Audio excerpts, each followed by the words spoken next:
السلام عليكم ورحمة الله وبركاته. عاملين ايه يا حبايبي المشاهدين؟ ان شاء الله تكونوا بخير. ان شاء الله النهارده جايلكم بوصفة جديدة تعجبكم بإذن الله. ان شاء الله النهارده هنعمل مع بعض آه اي حلة محروقة عندك هننضفها بطريقة سهلة وبسيطة من غير ما تتكحت ولا غير لها اي حاجة. محروقة بقى نسيتيها، هنعملها مع بعض ان شاء الله. هنسمي باسم الله ونسلي على الرسول ونبدأ المقادير والطريقة او المكونات والطريقة. معايا هنا بيكنج باودر، ومعايا ملح، ومعايا خل، ومعايا هنا الحله المحروقه دي زي ما انتم شايفينها اهو. زي ما انتم شايفينها. طبعا الحله المحروقه دي اهي هفضل اكحت بيها. طبعا مش هكحت بمعلقه استانلس ولا ألمونيا، نكحت بمعلقه خشب. بصوا السواد بيطلع ازاي، بصوا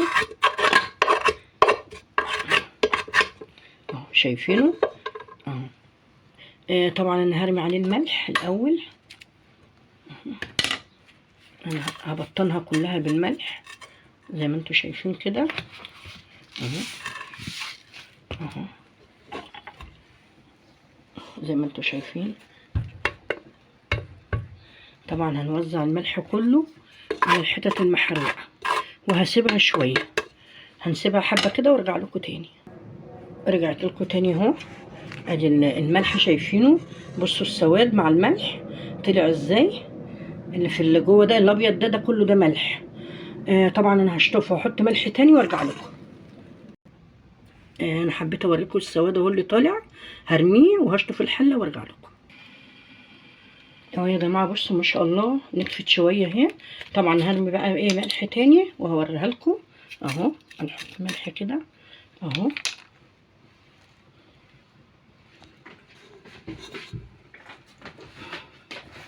اهو زي ما انتم شايفين اهو. الخطوه التانيه نحط بقى البيكنج باودر اهو اهو. نحط بقى الخل، نحط معلقه خل كبيره اهو. بصوا بيفور ازاي، شايفينه بيفور ازاي.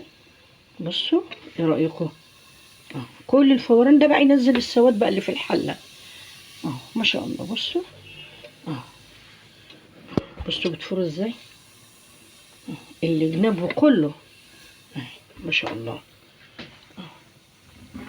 اهي فرت ازاي. هنزل بقى عليها بالميه المغليه اهي. شايفين بسم الله ما شاء الله اهو. طبعا سخني ميه في الكتل، تحطي ميه على البوتاجاز. انا حطيت البيكنج باودر اهو اهو. او ممكن لو عندك كربونات وما عندكش اللي موجود عندك حطيه. عندك ملح ليمون حطي. هنروح على البوتاجاز مع بعض بقى نكملها. ما شاء الله بتغلي اهي زي ما انتم شايفينها. وبصوا كمان المحروق كله اللي في الحله ابتدى ينزل فيه اهو. اللي جنابه كله يا دوب بس هتتصبن بالسفنجه بس، ما تحطيش فيها سلكه. هي بس تحطي فيها اللي هي السفنجه، او تحطي الليفه اللي هي بتاعه المواعين اللي هي الخشنه دي. ما تحطيش فيها ولا معلقه استانلس ولا تحطي فيها سلك ألمونيا خشن ولا ناعم اهي. بصوا بسم الله ما شاء الله. بصوا الحروق بتطلع ازاي اهو. بصوا بقى لون الميه.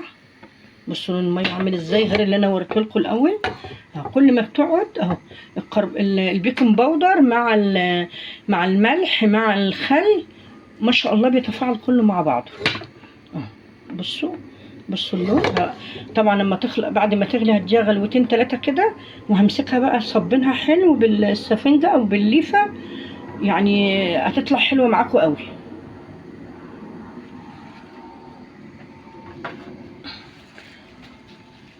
هتصبنيها بالسفنجه دي اهي، او السفنجه اللي هي العادي، السفنجه او الليفه اللي زي دي كده اهي. ما تعمليش فيها بتاع ده سلك ألمونيا خالص ولا استانلس ولا ناعم اهو. بصي اللون ما شاء الله. بصي ارضيه الحله فيها حاجات بسيطه بس. طبعا مع دعكها بالسفنجه هتبقى زي الفل. هخلصها بقى هدعكها واوريها لكم. احلى مشاهدين في الدنيا واجمل مشاهدين حبايبي واخواتي واصحابي. متنسونيش بقى في اللايك والشير وتدعيم القناه.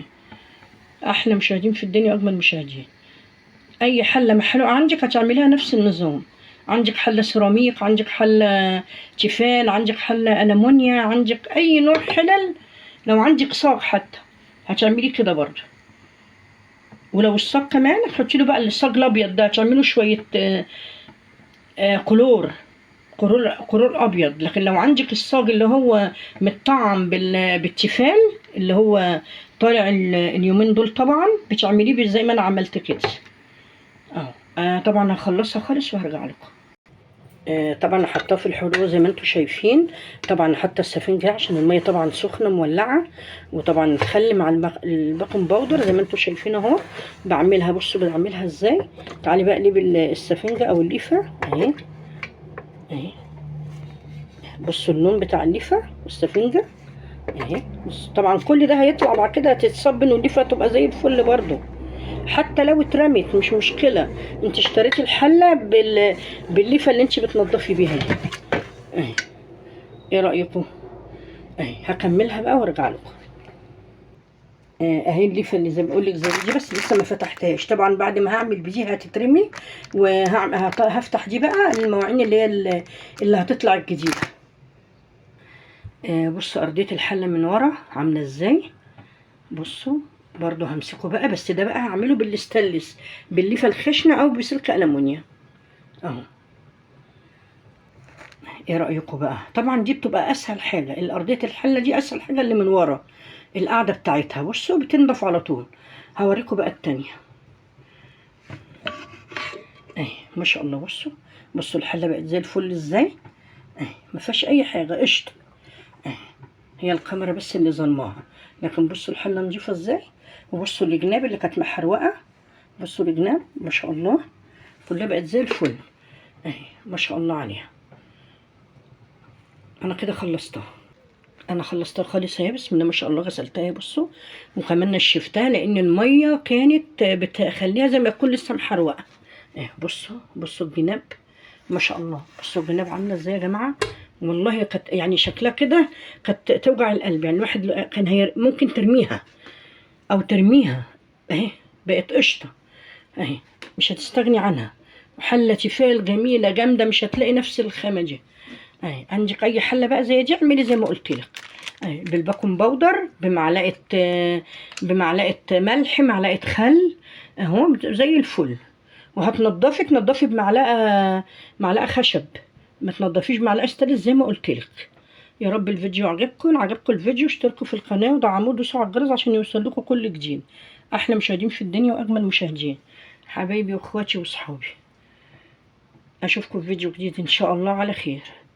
السلام عليكم ورحمه الله وبركاته.